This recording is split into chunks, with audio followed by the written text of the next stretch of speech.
Huh? Repentance never even enter my mind. You ain't sincere. Yeah. You're not sincere. Sincere repentance, every single time you sin, you're going to repent.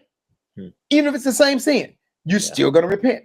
Even if you get tired, I'm so sick and tired of this sin. What is wrong with me? You're still going to repent. Yeah. Every single time you're going to repent when you do it. Why? Because you're sincere about your repentance. Here we are. Praise the Lord. This is the day the Lord has made. I will rejoice and be glad in it.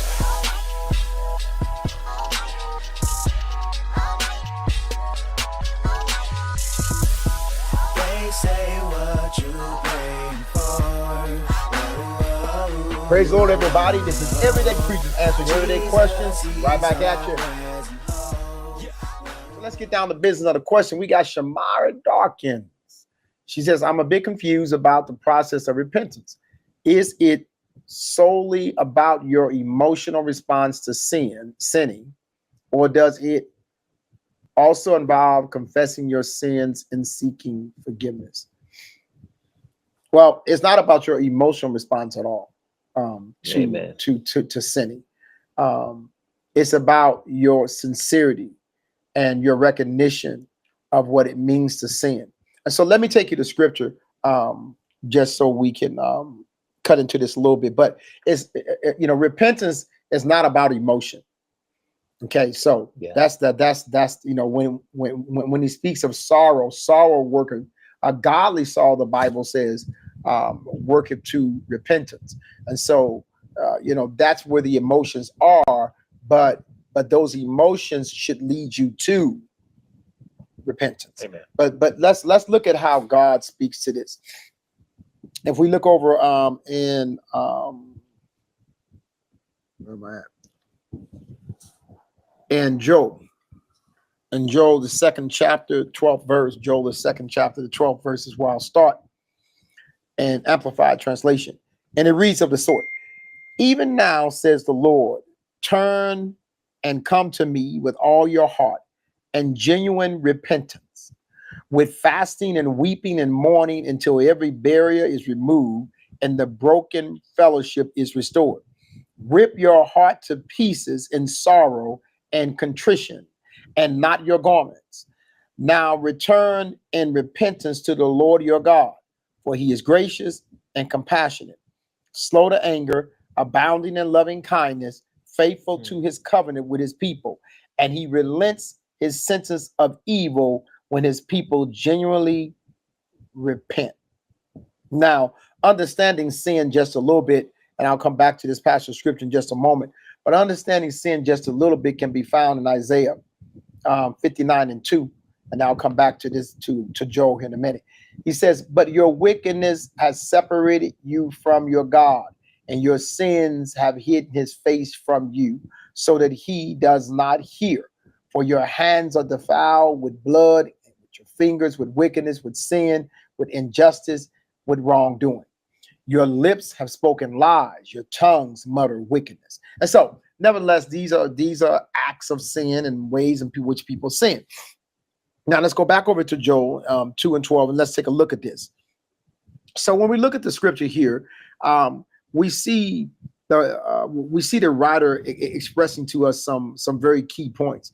He says, "Turn and come to me with all your heart." So this is not about your emotions. When he speaks about your heart, he's speaking more about the spiritual state of the man. Emotions are here and there. The Bible says the heart is deceitful and desperately wicked. Who can know it? He's really referring to the heart of man in the sense of emotions in the natural sense. He's not talking about in the spiritual sense. But now here he's saying, because I think it's a really good passage of scripture to bring this out. Here he's saying, okay, first of all, if you're going to repent, be for real. That's why he says genuine repentance. Now, over in the scripture, and I think 2 Corinthians 17 or something like that, right? So I'm going to have Minister Des grab this for us in a second. But you need to understand there's a difference. There's two types of sorrows. There's a godly sorrow and a worldly sorrow. So here when he speaks and he says, come to me with genuine repentance. First of all, he's saying, come to me with genuine sorrow.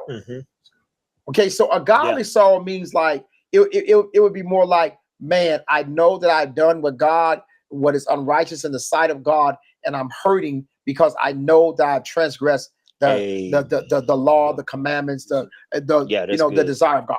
Okay, but a worldly sorrow would be more like, man, I got busted, I got caught, or man, I lost my car, or man, I lost my house. Now everybody mad at me. That's good. That's worldly sorrow. So the best way to understand this is worldly sorrow deals with how the world makes you feel. Godly sorrow deals with how you know you have offended God. Okay, and so so on the worldly side, it's more about you and other people. On the godly sorrow, it's all about God. So I'm gonna let him read the scripture. Now I'm gonna bring it all together. 2 Corinthians chapter 7, verse 10. I'm gonna read from the Amplified. There's 2 Corinthians chapter 7, verse 10, and I'm gonna read from the Amplified Bible. For godly sorrow that is in accord with the will of God produces a repentance without regret, leading to salvation. But worldly sorrow, the hopeless sorrow of those who do not believe, produces death. For you can look back and see what an earnest and authentic concern this godly sorrow has produced in you. What vindication of yourselves against charges that you tolerate sin. What indignation at sin. What fear of offending God. And there it is. We can stop there. What fear of offending God. This is godly sorrow. Amen. Okay, I not feel like no, but reverential fear, because I respect God and I honor God. Yeah. Not because I'm scared He's gonna kill me. Okay, that's not the fear we're talking about here. We're speaking of reverential fear. Okay, and so that's the key. Like godly sorrow is, man, the fear I have of offending God. Okay, but this worldly sorrow, it is all about how the world makes me feel, how I feel because of circumstance and situation. It's just not about God. Let's just put it that way. That's the easiest way to put that, right? It's just simply not about God. Now let's go back over to Joel again and let's watch this here. And so we have a better idea of kind of what repentance looks like, right? So let's come with fasting and weeping and mourning until every barrier is removed and broken fellowship is restored. Well, this is intriguing. What does he mean? What does he mean? He's not simply talking about external things. He's not saying, oh, clean up all the mess you've made. He's saying there are internal barriers that have led to you sinning against me. And so what he's talking about is get yourself together internally until you no longer have that desire. Now, it may come back, but that's not what I'm saying. Get yourself together internally to where you're like, you know what? I'm so sorry. I only desire to do the will of God. Oh, what happened? Remove those barriers. And sometimes, notice what he said. He says with fasting and weeping. Because sometimes in order to remove those internal things, you got to fast. And you're going to do some crying. Okay? That's part of the sorrow. Am I saying it happens 100% of the time? I'm not saying that. But I'm saying sometimes that's where we have to go. But watch what he said here in verse 13. Rip your heart to pieces in sorrow and contrition and not your garments. What does that mean? Well, in Old Testament days, when they, were sorrow or repent, they would rip their clothes, as a sign of that, right? But watch this though. What he's saying is, I'm not interested in you just going through the motions. I'm not interested in you looking like you repent. I'm interested in you repenting. So he's saying not just, and he's not talking about don't rent your, I mean, we don't do that anymore. It's kind of more of a cultural thing. But he's saying, no, don't just tear your clothes, but you don't tear your heart. Rip your heart from me until it's open, and everything that's in it, that barrier that's in it that brought you to that sin, that stuff, it come out of you. Amen. So tear your heart to pieces until the poison bleeds out. Let's see. Okay. And so he says, now return in repentance to the Lord your God, for he is gracious and compassionate. And so he tells you that if you repent, I will receive you. For I'm gracious and I'm compassionate. And so, in other words, Ms. Shamar, it's not about emotions at all. It's about sincerity. It's about, how do we know if it's sincere? Everybody asks that question, or many people ask that question. A pattern of life. That's how we know. And let me tell you, we know we're not sincere. I sinned. I sinned sin one, and man, oh, I hurt so bad. I'm repentful. But then when I sin it again, I forgot to repent. Repentance never even entered my mind. You ain't sincere. You're not sincere.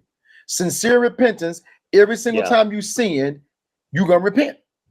Even if it's the same sin, you're still going to repent. Even if you get tired, I'm so sick and tired of this sin. What is wrong with me? You're still going to repent. Yeah. Every single time you're going to repent when you do it. Why? Because you're sincere about your repentance. When people say things like, I forgot to repent, all you just told me is, ain't no forgetting. Ain't no such thing as forgetting to repent. Okay, let's just get that straight. You only forget to repent when you are not repentful. Yeah. Okay, and so not about emotions at all, but it is about, you said, or does it also involve confessing your sins and seeking forgiveness? That is correct. It is about confessing your sin or sins to God, and it's about seeking God's forgiveness. But we know already that from 1 John 1-9, that he is faithful and just and true to his own nature to forgive us. So we don't have to be concerned about that, because we know that he will forgive us, but we must present ourselves in the place of forgiveness. So I don't know if my co-hosts here have anything to add to that, but that's about where I'm gonna put my comma. I ain't gonna put no period, because I might be back. Yeah. I wanted to say this, Minister Bailey, because I saw it. I saw a beautiful example with you, with the sincere repentance. And what I mean by that is, I remember when a while ago, before you lost the 80-something pounds, when God was ministering to you about, how you were eating and stuff like that and how he kept you. And what was beautiful in that process of that sincere repentance was every time, not like it was so many times, but every time you would repent, but then we saw that action immediately. And then in the midst of that action that we saw, and what I mean by that, you eating better, you working out, you doing the things you needed to do in order to have your body be the temple of God. And as we saw that, and what was cool, even still to this day, and every single time that we saw that sincere repentance, probably two years ago now, we still see it, and we see you getting better and better and better in the midst of it. And you're going for even more of a healthy living lifestyle. No matter if you make a mistake or fall, you get up and you continue to go. So when you were saying that sincere repentance, that's one of the things that I saw. I was like, man, that's so real, because you see that example, you see it being lived out, and you didn't focus on the falls in a sense. You utilize repentance, and you made the corrective change you need to make and continue to grow. And now, you're still in the midst of it, and you didn't get discouraged. And it's been 2 or 3 years. And I say that about that sincere repentance. When that repentance is sincere, you start seeing the longevity of it, and you're not going the opposite direction. I mean, there's no leaving it behind. Yes, sir. And I think that's a lot of what people do. They repent, forget all about it, and they leave it behind. Yeah. And I'm not saying that everything you've ever repented for, that you hold it in a conscious sense, but everything you repented for, you hold it in your heart. And I was thinking, just with the repentance also, because even the scripture that you just quoted, Minister Bailey, 1 John 1:9, if we confess, he's faithful and just forgive us all sin, cleanse us of all unrighteousness. But the verse right before that, that's an aspect of what a power is, because he says, I just want to read verse 8. He says, if we say we have no sin, refusing to admit that we are sinners, we delude and lead ourselves astray. And the truth which the gospel presents is not in us, does not dwell in our hearts. And That's good. And so I just put it, this application aspect, if a person does not recognize that they are sinning, I mean, verse 9 won't ever follow. And because that's kind of the self-righteousness or that pride that can be in an individual, and not recognizing, okay, I'm against God's commands.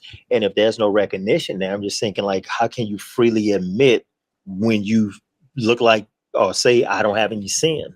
And so I just wanted to bring that point out. I think sometimes that's why it's a lack of repentance, is because of lack of confession or saying, God, I messed up. I mean, in a godly way, Right, and not just that, oh, woe is me. Well, I think that too, Des, plays into verse 10.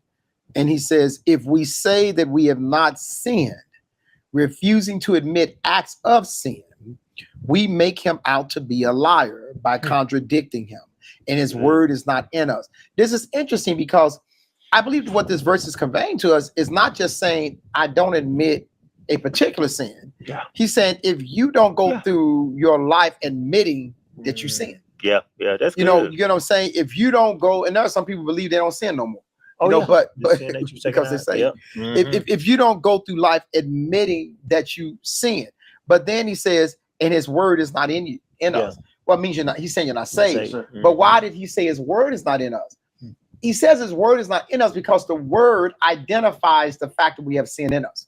Yeah. Because he tells us in Hebrews 4:12, he says the word of God is what? Sharper than any two-edged sword, to the point of cutting asunder the bone and the marrow. Is a separator of the spirit and the soul. Is a discerning of the thoughts, right? Yeah. And so we know that the word of God reveals truth in us, as well as it reveals what's not like God in us. And so so John is telling us, he's saying, hey, if you don't like admit that you sin,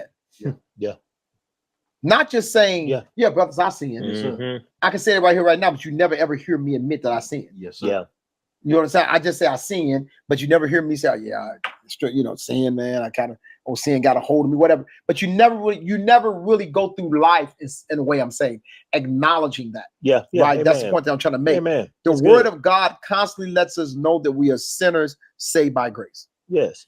Constantly. Amen. I want to bring this point out, and we, just in case somebody watching this and they say that we, because we, as Minister Bailey was speaking, as I was speaking, we're talking about, like, we're bringing in that acts of sin and stuff like that.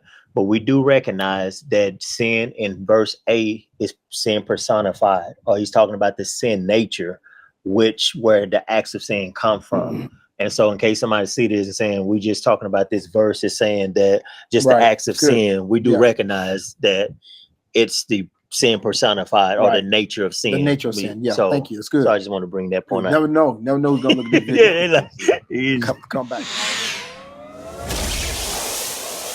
They say what you praying for.